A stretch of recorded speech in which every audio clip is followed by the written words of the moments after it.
近年行山咧，就發覺好多山徑咧就變得浮沙碎石、塵土飛揚。加上我哋嘅氣候變化啦，其實雨水衝力越嚟越大，咁都製造咗好多水土流失嘅問題。我哋又中意行山啦，但係免不了咧，我哋嘅腳步咧都會帶走一啲嘅沙泥。究竟有啲咩方法可以令到我哋條山徑襟行啲咧，減低佢嘅耗損呢？我哋係綠惜地球，係本地嘅慈善環保團體，由2019年咧開始推動可持續山徑同埋無痕山林嘅教育項目。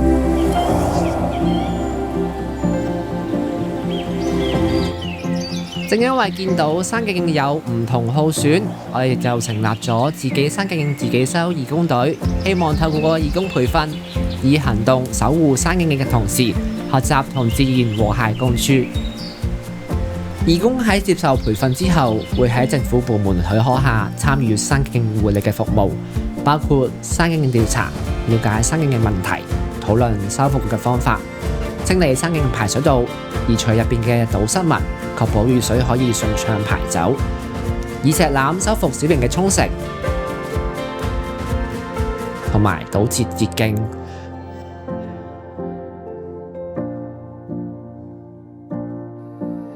呢啲行動都可以改善山徑上面嘅水土流失問題。有時我哋亦都會喺漁護署或者其他專業導師嘅帶領下，參與山徑復修嘅工作。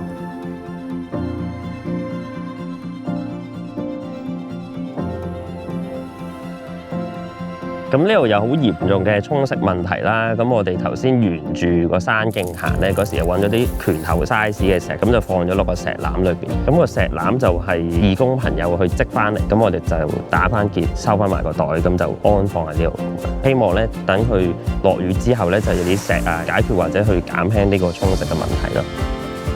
破壞易，修復難，要山徑可持續使用，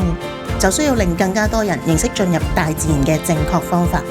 所以綠惜地球都積極推動無痕山林工作，舉辦唔同嘅公眾活動，好似淨山、山徑導賞、無痕山林體驗工作坊等等。